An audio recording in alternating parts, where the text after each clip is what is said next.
تو کچھ لوگوں نے اسلامی حکومت سے فائدہ لینے کے لیے جھوٹے موٹے کلمے پڑھ لیے، اندر کفر رکھتے تھے، اوپر سے اظہار اسلام کرتے تھے، تو رب فرماتا ہے کہ ان کا یہ ایمان قابل قبول نہیں ہے۔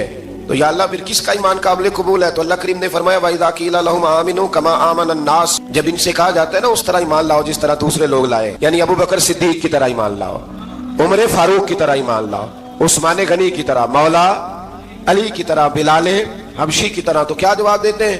قالوا نؤمن كما آمن السفهاء، اس طرح ایمان لائیں جس طرح یہ بیوقوف ایمان لائے، الا انهم هم السفهاء، اللہ فرماتا ہے خبردار بے شک وہی بیوقوف ہے، ولکن لا يعلمون، لیکن انہیں اس کا علم نہیں ہے۔ وہ کہا کرتے تھے کہ یہ تو بیوقوف ہے معاذ اللہ، ابو بکر صدیق نے سارا ہی مال دے دیا نبی پاک کو، عمر فاروق نے آدھا دے دیا، مولا علی نے سارا کچھ حضور کے نام کر دیا، عثمان جو کماتے محنت کے ساتھ وہ سارا وہاں جا کے پیش کر دیتے، تو بیوقوفی ہے۔ آج بھی کچھ لوگ کہتے ہیں کلمہ پڑھنا چاہیے سیدھا سیدھا، یہ کیا بات ہو گئی، کیا بندہ مسیتڑی ہو جائے، کاروبار بھی تو کرنا ہے نا، نماز روزہ بھی، تو بیوقوفی ہے۔ اللہ جواب دیتا ہے، فرمایا الا انہم هم السفہاء، خبردار بیوقوف تو تم ہو کہ میرے محبوب کی شریعت کا، دین کا، روحانیت کا سورج چمک رہا ہے اور تم نے فیض ہی کوئی نہیں حاصل کیا۔ تو میرے بھائیوں، صحابہ کا ایمان وہ ایمان ہے، اہل بیت نبوت کا وہ ایمان ہے کہ اللہ کو ایمان بھی وہ والا پسند ہے جو حضور کے غلاموں جیسا ایمان ہو۔ اللہ تبارک و تعالیٰ نے منافقین کا ذکر فرمایا، تو پھر اللہ کریم نے فرمایا یہ تو وہ بیوقوف لوگ ہیں، اس آدمی کی طرح جو آگ جب پوری جلا لیتا ہے نا، روشنی پھیل جاتی تو پھر اللہ اس کا نور لے جاتا ہے۔ انہوں نے بھی چلاکیاں کر کے تھوڑا سا ماحول بنایا تھا، تو اللہ نے ان کے سارے پردے کھول دیے، ان کے پاس کچھ باقی بچا، ان کے پردے کھل گئے۔ رسول کریم علیہ السلام کی بارگاہ میں نا ایک دن ان منافقین نے شرارت کر دی، منافقین نے شرارت کیا؟ جب حضور صلی اللہ علیہ وسلم نے فرمایا نا پوچھو جو پوچھنا ہے، تو امام راضی کہتے ہیں یہ پیچھے نمازیں پڑھتے تھے، یہ 313 تھے حضور کے پیچھے، اگر مدینے میں رہ کے منافق ہو سکتے ہیں تو باقی ملکوں میں بھی تو ہو ہی سکتے ہیں نا۔ حضور کے پیچھے نمازیں پڑھتے تھے، تو ایک دن کہنے لگے نہیں یہ کہتے ہیں جو مرضی پوچھو تو ہم پیچھے نمازیں پڑھتے ہیں، ہمارا انہیں پتہ نہیں۔ جب یہ اعتراض کیا نا حضور کے علم پر، آپ سمجھ لیں کہ حضور کے علم پر اعتراض کرنا طریقہ کس کا ہے، طریقہ کس کا ہے حضور کے علم مبارک پر اعتراض کرنا؟ کہنے لگے پیچھے نمازیں پڑھتے ہیں، انہیں پتہ ہی نہیں۔ جب یہ کہا تو اللہ کے رسول نے نا، جمعے والا دن تھا، حضور نے فرمایا میرے علم پر اعتراض کرتے ہو؟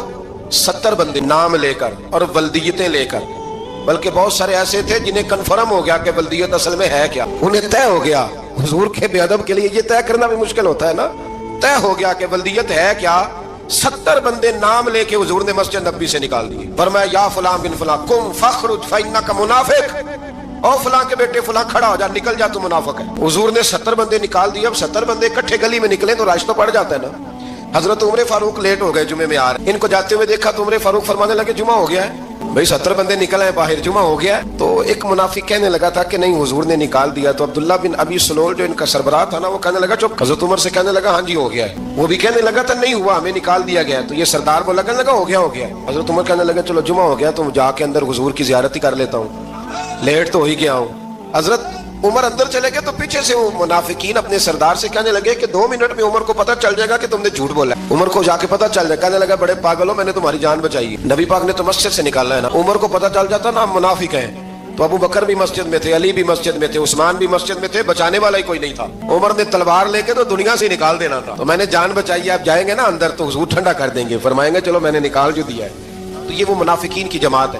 دوسرے سے تیسرے رکوع میں نا اللہ تعالیٰ نے انسان کو یاد کرایا ہے کہ تو نے عبادت اپنے رب کی کرنی، اور فرمایا رب تمہارا وہ ہے جس نے تمہارے لیے زمین کو فرش بنایا، آسمان کو چھت، اور آسمان سے پانی برسا کے تو زمین سے پھل اگائے ہیں، رزق لکم، وہ بھی تیرے کھانے کے لیے اگائے۔ وہ جو آسمان سے بارش برسا کے زمین سے سبز اور پھل اگائے ہیں تو وہ بھی تیرے لیے۔ جب سارا کچھ تیرے لیے بنایا تو بھی تو عبادت کرنا اپنے رب کی، پھر کسی کو اس کا شریک نہ ٹھہرا۔ ایک چیلنج بھی کیا قرآن مجید نے اس رکوع کے اندر، کہا کرتے تھے مکے کے لوگ کہ آپ قرآن مجید کی آیتیں نبی کریم علیہ السلام سے کہا کرتے تھے کہ معاذ اللہ آپ خود بناتے ہیں، بنا کے لاتے ہیں۔ تو اللہ کریم نے فرمایا وَإِن كُنتُمْ فِي رَيْبٍ مِّمَّا نَزَّلْنَا عَلَىٰ عَبْدِنَا فَأْتُوا بِسُورَةٍ مِّن مِّثْلِهِ، اگر تمہیں شک ہو نا اس میں جو ہم نے بندہ خاص پہ نازل کیا ہے تو تم بھی اس جیسی ایک صورت بنا کے لاؤ۔ پڑھے لکھے تو تم بھی ہو نا، مکے میں تم بھی رہتے ہو، تو ایک صورت بنا کے لاؤ۔ قرآن مجید ہم سے چھینا گیا ہے سازش کے تحت، اس لیے کہ جس قوم کو قرآن آ جاتا ہے نا پھر کوئی کافر اس کا مقابلہ نہیں کر سکتا۔ دیکھیں نا اگر کافروں کے پاس جواب ہوتا قرآن پاک کا تو بدر اور احد میں نا کوئی آیت بنا کے لاتے، قرآن کے مقابلے کی تلواریں لے کے نہ آتے، ان کے پاس جواب ہی نہیں تھا۔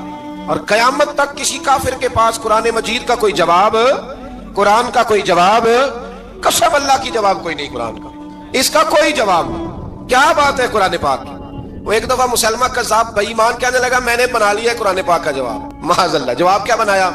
وہ صورت ہے نا القاریہ تم القاریہ وما ادراک ما القاریہ، کھڑکھڑانے والی کیا ہے، کھڑکھڑانے والی تمہیں کیا پتا کیا ہے کھڑکھڑی، قیامت کا ذکر ہے۔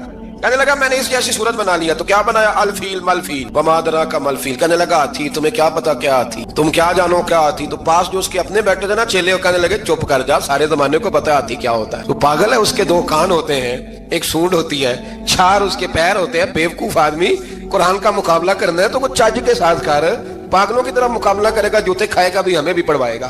تو قرآن مجید کا کوئی مقابلہ کر سکا؟ تو اس آیت مبارکہ میں اللہ نے کافروں کو یہ کہا اگر مقابلہ نہیں کر سکتے تو پھر اللہ سے ڈرو، ورنہ دوزخ میں ڈالے جاؤ گے، وہ جس کا ایندھن آدمی اور پتھر ہے، اور بنائی بھی کافروں کے لیے گئی ہے۔ اعدت للکافرین، جہنم کس کے لیے بنائی گئی ہے؟ کافروں اور منافقوں کے لیے۔ مسلمانوں کے لیے بنائی گئی، مسلمان مرضی سے چھلانگے لگائیں تو ان کی موج ہے، ورنہ ان کے لیے جہنم، ان کے لیے اللہ نے جنت بنائی۔ اور یہ بات کرتے ہی رب کریم نے فرمایا اے محبوب علیہ الصلوۃ والسلام، مومنوں کو خوشخبری دے دے کہ اللہ نے ان کے لیے جنت بنائی ہے، اس میں باغات ہیں، انہیں رزق دیا جائے گا کھانے کے لیے، اور اس میں انہیں پاکیزہ بیویاں دی جائیں گی، اور پھر وہ اس میں ہمیشہ رہیں، انہیں اس سے نکالا نہیں جائے گا۔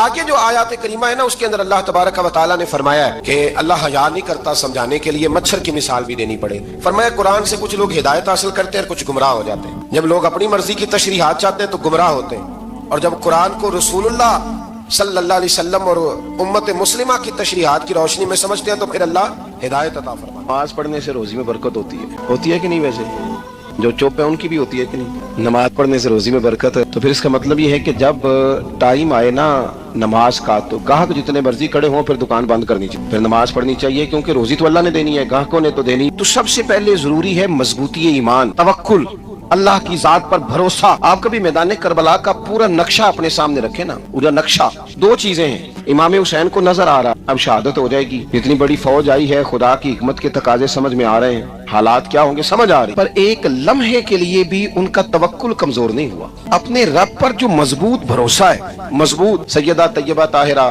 حضرت فاطمہ الزہرا رضی اللہ تعالی عنہا نا اونٹ کے بالوں کی بنی ہوئی چادر اوڑھ کر چکی پیس رہی تھی۔ یہاں بیویاں بڑا روتی ہیں، غریبی بڑی ہے، بڑی غریبی ہے۔ حالانکہ اب کون بندہ پیبند والے کپڑے پہنتا ہے جی، دور ہی گزر گیا۔ اب تو بڑی مشکل سے وہ لوگ ملتے ہیں جو جوتا ٹوٹ جائے تو گانٹھ کے پہنے، ورنہ تو نئے جوتے آ جاتے ہیں۔ حضرت سیدہ پاک اونٹ کے بالوں کی بنی ہوئی چادر اوڑھ کے چکی پیس رہی تھی۔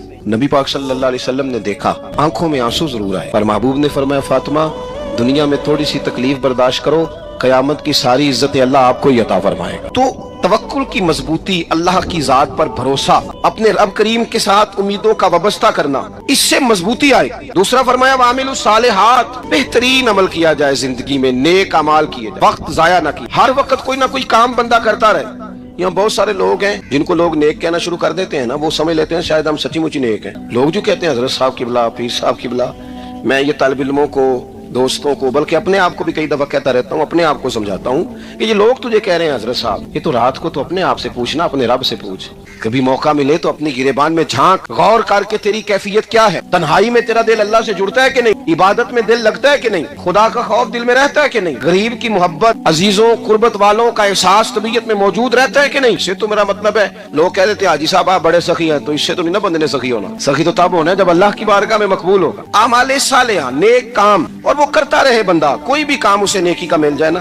دیکھو نبی پاک صلی اللہ تعالی علیہ وسلم نے فرمایا نیکی کو کبھی حقیر نہیں سمجھنا، کبھی حقارت سے نہیں نیکی کرنی کہ یہ بڑی چھوٹی ہے تو میں اس کو کروں گا، فرمایا کبھی حقیر نہ سمجھنا، نیکی کا کام جو بھی ملے کر دینا۔ فرمایا اگر بھائی سے مسکرا کے ملو گے بھی نا تو اس پر بھی اللہ تمہیں صدقے کا ثواب عطا کرے گا۔ ہم تو اس دین سے کے ماننے والے ہیں جو کہتے ہیں تو گلی سے روڑا اٹھا دے، کانٹا اٹھا، کسی کی تکلیف دور کر دے، کسی پر گنجائش کر دے، کسی کے لیے آسانی کر دے، جو بھی خیر کا کام میسر آئے پورے دن میں اسے چھوڑے نہیں۔ صبح گھر سے نکلے، وہ ایک صحابی تھے غالباً تابعی تھے، تو بازار جاتے اپنے غلام کے ساتھ تو سارا بازار گھوم کے واپس آ گئے۔ خادم نے کہا جناب کو نہ کوئی خریدا نہ کچھ بیچا، تو آپ سارا بازار گھوم کے آ گئے۔ فرمانے لگے تیرا کیا خیال ہے؟ میں نے کچھ بھی نہیں کیا۔ جناب پھر کیا کیا ہے؟ فرمانے لگے تم نے دیکھا جو بندہ بھی گزرا میں نے اس کو کہا السلام علیکم، تو کتنی کو نیکیاں میں جمع کر کے آ گیا ہوں۔ کوئی خیر جو میسر آئے، ہم سمجھتے ہیں کہ شاید کوئی کروڑ کو روپیہ ہوگا تو پوری مسجد بناؤں گا تو پھر میں نے نیکی کر دی ہے، شاید جناب میں، حالانکہ یہ چھوٹے چھوٹے کام ہے نا، چھوٹے چھوٹے کام،